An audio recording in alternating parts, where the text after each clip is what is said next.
of the United States declassifying documents. Senator, what I testified to is best captured by that transcript in real time. So you're not willing to tell Congress, after making many pledges today about transparency, whether or not you testified to witnessing the President of the United States declassify documents.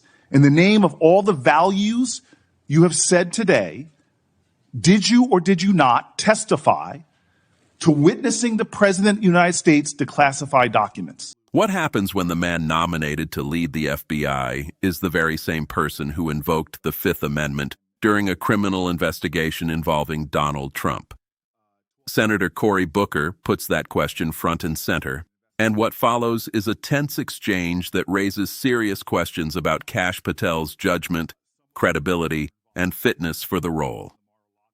In this heated hearing, Booker presses Patel on his grand jury immunity, his reported plans to reshape the FBI, and the controversial dismissal of the career prosecutors who investigated Trump. As the pressure builds, Patel is forced to answer a series of tough questions that have fueled a growing national debate. Here's the exchange that's getting everyone talking. Flu here, but thought it was really important to come. Everybody's got flu. Yeah, it's been pretty rough, but I appreciate the time. And Mr. Patel, if I can jump right in, 12 prosecutors, career prosecutors, were involved in an investigation and prosecuting the cases against President Trump and were recently fired. Some of those that were involved in the Mar-a-Lago classified documents case. Do you know who Brett Reynolds is? Maybe, but it doesn't ring a bell at this point. So You're under oath. You have no recollection of who Brett Reynolds is? if you could provide me with a little more context, I could possibly remember. Are you aware of any plans or discussions to punish in any way, including termination, FBI agents or personnel associated with Trump investigations? Senator, just to be clear, I did not participate in any of those DOJ Sir, decisions. that's a yes or no question. Are you aware of any plans or discussions to punish in any way, including termination, FBI agents or personnel associated with Trump investigations? Yes or no? I'm not aware of that, Thank you. Senator. There is no evidence of wrongdoing by FBI employees involved in these investigations. If you do pursue investigations of those involved, will you commit to using standard processes, including a standard review by the FBI Inspections Division and the Inspector General? Senator, I will honor all those review processes. You will honor those review processes. Yes, Senator. If these are actions that the FBI employees, if there are actions against FBI employees that do not follow those standards process that happen before you get in, will you commit to reversing any decision prior to your arrival so that those standard processes and the standard review by the FBI Inspections Division will take place? I don't know what's going on right now over there, but I'm committed to you, Senator, and your colleagues that I will honor the internal review process of the FBI. Have you made any commitments to anyone about pursuing any investigations or targets if you are FBI director? Only violent criminals and terrorists. Have you had any conversations with anyone on the transition team about pursuing any investigations or targets? Only following the Constitution. Again, are you certain? That I have told people on the Are you administration. certain? Have you had any conversations with anyone on the transition team about pursuing any investigations or targets? Senator, to the best of my recollection, I've only said I will use the Constitution. Have you discussed specific investigations or targets you would pursue as FBI director with the President of the United States? Senator, to the best of my recollection, no. Are you certain? To the best of my recollection, no. According to public reports, you were subpoenaed by the federal prosecutors to testify as a witness before the grand jury investigation investigating the Mar-a-Lago classified documents case. And you testified before the grand jury, correct? Yes, sir. And when you were before the grand jury, you pled the fifth on the basis of self-incrimination, correct? I utilized my constitutional rights during that process with the advice and consent of counsel and appeared before that grand jury. I will take that as a yes. And you are familiar, I imagine, with Section 6002 of Title 18. Off the top of my head, Senator, not. Well, Section 6002 is the immunity statute. Whenever a witness refuses to testify or provide other information before a grand jury based upon the privilege against self-incrimination, the court can order the witness to testify.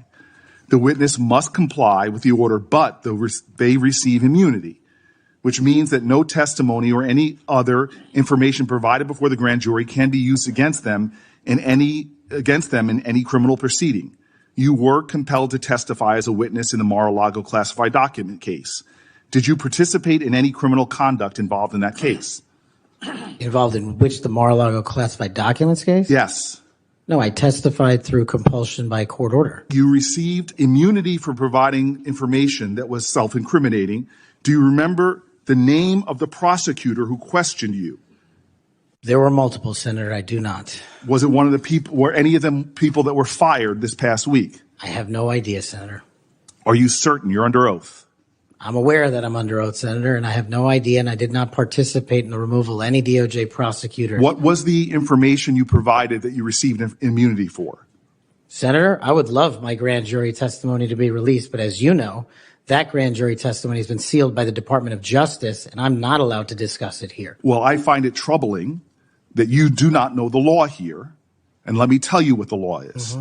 Rule 6 governs grand jury proceedings. Under Rule 6E, grand jurors, court reporters, and prosecutors are bound to secrecy. But witnesses are not bound by secrecy. You were a witness in the classified documents case. You are not bound by secrecy. You can tell us everything that happened in that room and everything you testified about. I'll ask you again, what information did you provide to the grand jury? In this, we are in agreement, Senator. Get my grand jury testimony. I want it made public. I asked the Department of Justice to make it public, and they refused to do so. There is no legal bound against you telling us right now what you testified to. When I asked for my transcript to be released, Sir, did you or did you not commit a crime? Senator, I did not commit a crime. Then why won't you tell us what you testified to? Because it occurred over the course of 3 weeks. I don't have the ability to recall everything I testified to, but I'm asking you to put my transcript down. Did you testify to witnessing the President of the United States declassifying documents? Senator, what I testified to is best captured by that transcript in real time. So you're not willing to tell Congress, after making many pledges today about transparency, whether or not you testified to witnessing the President of the United States declassify documents. In the name of all the values you have said today, did you or did you not testify to witnessing the President of the United States declassify documents? I testified accordingly and under oath, and I encourage you to get that transcript. And by the law of our land, you are free to tell people, what are you hiding from Congress? Answer the question. Did you testify to witnessing the President of the United States declassifying documents, yes or no? Senator, the grand jury testimony is available to you. I encourage you to make it public. As you likely know, the second volume of Jack Smith's report about the classified document case is not public yet. To fulfill our constitutional duty of advice and consent, the President, on nominations, members of this committee have asked the DOJ to review the report. Do you agree that Congress should thoroughly review its nominees? Yes or no? Yes. Okay. Now, last question and I'll be done. When you and I met, you told me that you wanted to remove 11,000 FBI personnel or move many of them, and you said that again today. You have looked at an org chart to understand what offices and functions that you'll be pulling from. I don't think you've done a serious analysis, but I do think you have an assignment from Donald Trump to gut the FBI. You said yourself, I'll shut down the FBI Hoover building. There are people specifically that you are targeting, I believe. And do you agree that you have already prepared plans to remove certain individuals from their offices? For example, individuals that will be replaced by political personnel. The political personnel that are being put in an institution that you and I discussed that has no political appointees but one, the political personnel involve these names: Erica Knight, Tom Ferguson, Greg Bitzner. You stated your question. Would you answer? Are claiming they have breached the personal email inbox of FBI Director Kash Patel. Those hackers have published photographs of Patel along with his purported resume and what appears to be personal correspondence dating between 2010 and 2019. But MS Now has not confirmed that any of those documents are legitimate, and DOJ tells our Carol Lenig they do not know the details of this apparent hack. Joining us now, former CIA Director and MS Now Senior National Security and Intelligence Analyst John Brennan, and Jane Harman, former Congresswoman and ranking member on the House Intelligence Committee and President Emerita and Distinguished Fellow at the Woodrow Wilson International Center for Scholars. Welcome to you both. Director Brennan, how concerning is this report? And we want to point out the hack does not cover his time as FBI Director, but it does allegedly cover the time he worked in national security and counterterrorism at DOJ, and depending on how far into 2019, possibly his time on the National Security Council. Well, Alex, the Iranians have very, very sophisticated cyber capabilities, both from the standpoint of collection as well as disruption. And I'm sure that the war ongoing right now with Iran has led to an increase in their efforts and determination to target a number of individuals with their cyber hacks and capabilities. So again, I'm unsurprised that the Iranians are engaged in such activities. We've had to face it for the past 10 and 15 years in terms of what the Iranians have been able to do. And given that, the FBI director is a high profile target, it's again, not surprising that the Iranians would do something like this. But again, I have to underscore just how sophisticated the Iranians have become and their ability to do things like this. Do you have any concerns, sir, that it goes beyond just being an embarrassment for Kash Patel and that could enter the realm of compromising national security? Well, again, it depends on what the Iranians have been able to access, whether it's against Kash Patel or others, and to see whether or not what they have been able to obtain gives them some type of insight into national security matters. But again, the reporting is that these were older emails from Kash Patel. So again, it's unclear exactly what the Iranians might have. But again, I think other officials also need to be extra vigilant during these times. So, Congresswoman, this comes after the president announced that he is once again delaying attacks on Iran's power plants. He's extending the deadline for them to reopen the Strait of Hormuz, this time by 10 days. Here's what the president had to say. Take a listen. Well, the Iranians asked me to do that, and I was not happy with them because I made a statement that we're having productive negotiations. I don't know that they get there. Maybe they do, maybe they won't. And so I gave them a 10-day period. They asked for 7. You're going to say, oh, Trump's a terrible negotiator. They asked for 7, and I said, I'm going to give you 10 because they gave me ships.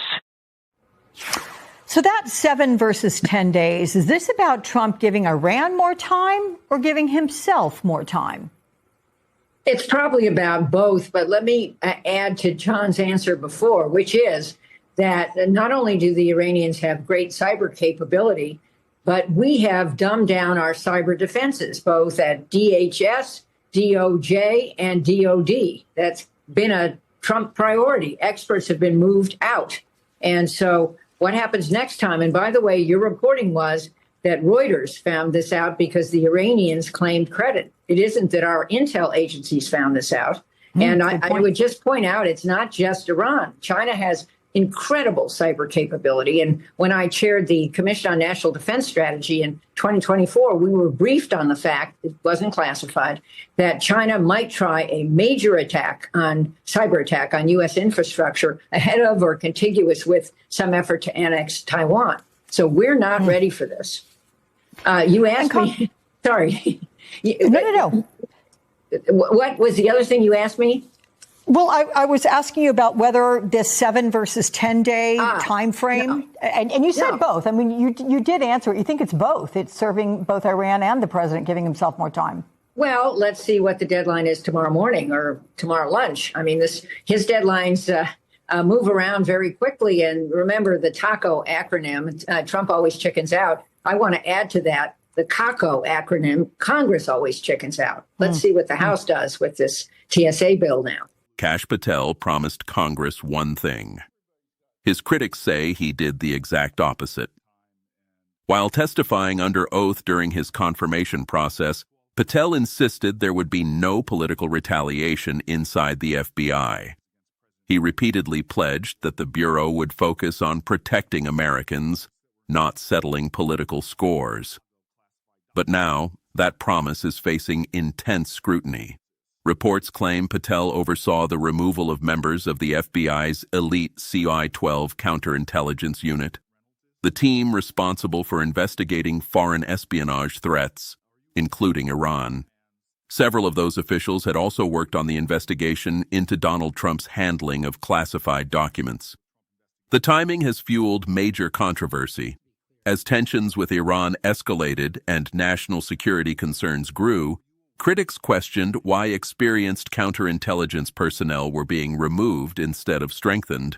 They argue the decision put politics ahead of national security and directly contradicted Patel's public promises. Here's what Patel said during his confirmation hearing. "This is the complete weaponization of justice and politicization to advance a narrative rather than protect the American citizenry. As I told you in your office, I have no interest, no desire, and will not, if confirmed, go backwards. There will be no politicization at the FBI. There will be no retributive actions taken by the FBI should I be confirmed as FBI director. This FBI will not be about politics, and it certainly will not be about weaponization. We're not chasing political enemies. We're holding accountable those who weaponized government. They are the hypocrites." Those remarks are now being revisited in light of recent reporting. Commentators argue that Patel's pledge not to retaliate has been undermined by the reported dismissals.